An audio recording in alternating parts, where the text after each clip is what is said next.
Assalamualaikum warahmatullahi wabarakatuh. Yang saya hormati Bapak dosen Bahasa Indonesia. Perkenalkan, nama saya Abdul Syafrin. Saya akan membacakan makalah hasil presentasi dari beberapa kelompok kami. Yang pertama adalah sejarah, kedudukan, dan fungsi bahasa Indonesia. Bahasa Indonesia lahir pada tanggal 28 Oktober 1928. Pada saat itu, para pemuda dari berbagai pelosok Nusantara berkumpul dalam membahas tentang bahasa persatuan. Kedudukan bahasa Indonesia berada di atas bahasa-bahasa daerah, dan fungsi bahasa Indonesia dapat menjadi dasar bagi kaum muda dan pelajar. Kemudian terhadap kedudukan dan fungsi bahasa Indonesia dapat menjadi dasar menumbuhkan jiwa nasionalisme kaum muda dan pelajar. Dalam hal ini bahasa Indonesia mempunyai dua kedudukan, yaitu yang pertama adalah sebagai bahasa nasional, dan yang kedua adalah sebagai bahasa negara. Kemudian dalam kedudukan sebagai bahasa nasional, bahasa berfungsi sebagai lambang kebangsaan, identitas nasional dan alat pembuahan antar warga, antar daerah, dan antar budaya. Kemudian materi selanjutnya yaitu ragam bahasa, ragam ilmiah, dan ragam sosial. Ragam bahasa adalah bentuk bahasa yang bervariasi menurut karakter pemakaian. Ragam ilmiah adalah bahasa baku yang digunakan untuk menciptakan karya-karya ilmiah. Dan ragam sosial yaitu bahasa yang norma dan kaidahnya didasarkan atas kesepakatan bersama.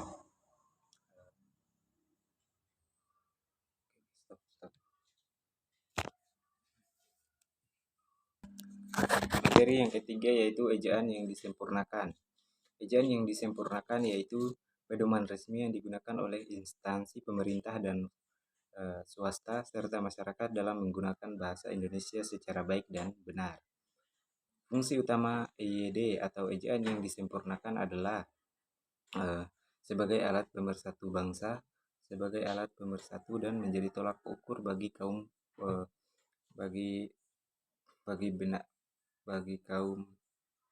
baik dan benar. Ejaan yang disempurnakan yaitu tata bahasa dalam bahasa Indonesia yang mengatur penggunaan bahasa Indonesia dalam tulisan, mulai dari pemakaian, penulisan dan huruf miring, serta penulisan unsur serapan dalam ejaan yang disempurnakan. Di sini diartikan sebagai tata bahasa yang disempurnakan. Kemudian materi yang selanjutnya yaitu diksi atau pilihan kata. Fungsi diksi yaitu sebagai alat komunikasi yang menjadi lebih efektif, menciptakan komunikasi yang baik dan benar, serta menciptakan suasana yang tepat.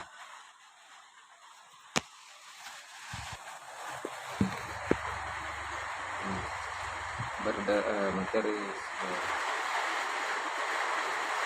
definisi diksi merupakan pilihan kata. Pilihan kata yang dimaksud mencakup pengertian kata untuk menyampaikan ide gagasan.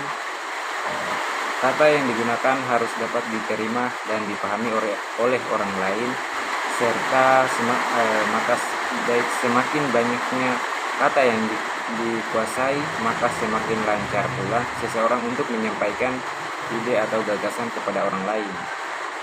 Seseorang yang menguasai banyak bahasa atau kata atau kosakata, maka dengan mudah ia akan lancar mengadakan komunikasi baik dengan orang lain maupun baik dengan teman atau dosen, atau baik juga dengan orang lain.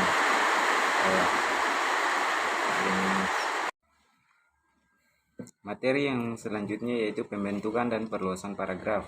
Paragraf yaitu rangkaian kalimat yang disusun oleh yang disusun secara sistematis dan logis sehingga membentuk kesatuan pokok pembahasan paragraf. Jenis-jenis paragraf yaitu ada dua. Jenis-jenis paragraf yaitu paragraf pembuka, paragraf penghubung, dan paragraf penutup. Kemudian tujuan pembentukan paragraf yaitu satu, memberikan pengetahuan dan tujuan dari pembentukan paragraf yaitu memudahkan pengertian dan pemahaman dengan cara menyekat-nyekat ide pokok yang satu dengan ide pokok yang lain untuk mengungkapkan satu dan pokok pada setiap paragraf. Yang kedua yaitu memudahkan pembaca mengikuti uraian penulis secara sistematis dan ide yang lain sehingga pembentukan perhatian dapat dibukakan terhadap setiap yang diungkapkan dari karya tulis. Yang kemudian yang berikut adalah jenis-jenis paragraf yaitu berdasarkan fungsinya dalam keterangan. Paragraf yaitu yang pertama paragraf pembuka, paragraf penghubung, dan paragraf penutup. Kemudian berdasarkan posisi kalimat utama. Yang pertama adalah paragraf deduktif, paragraf induktif, paragraf deduktif induktif, dan paragraf penentu kalimat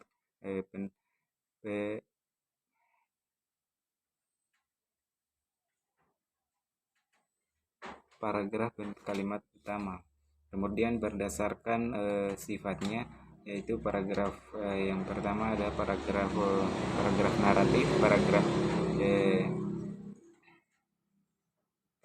naratif, paragraf deskriptif, paragraf ekspositoris, paragraf argumentif, paragraf persuasif. Tujuan dari pembentukan paragraf yaitu memudahkan pengertian dan pemahaman dengan cara menyekat-nyekat ide pokok yang satu dengan ide pokok yang lain untuk mengungkapkan satu dan pokok pada setiap paragraf. Yang kedua yaitu memudahkan pembaca mengikuti uraian penulis secara sistematis dan ide yang lain sehingga pembentukan perhatian dapat dibukakan terhadap setiap yang diungkapkan dari karya tulis. Yang kemudian yang berikut adalah jenis-jenis paragraf yaitu berdasarkan fungsinya dalam keterangan. Paragraf yaitu yang pertama paragraf pembuka, paragraf penghubung, dan paragraf penutup. Kemudian berdasarkan posisi kalimat utama. Yang pertama adalah paragraf deduktif, paragraf induktif, paragraf deduktif induktif, dan paragraf penentu kalimat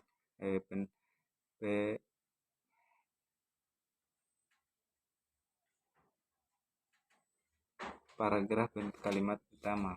Kemudian berdasarkan sifatnya yaitu paragraf yang pertama ada paragraf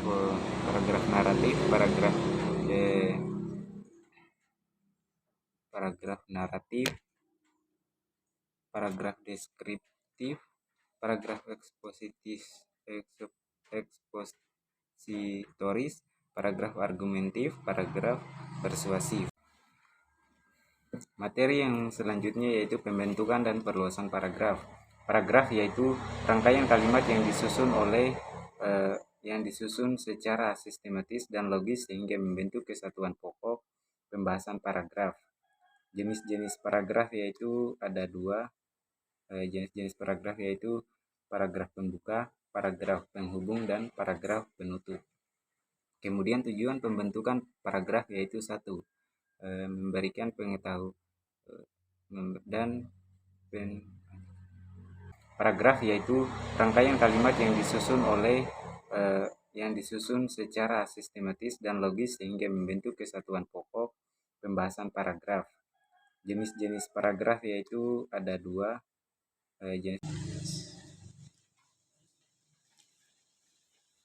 Demikian hasil makalah dari kami. Saya ucapkan terima kasih. Wassalamualaikum warahmatullahi wabarakatuh.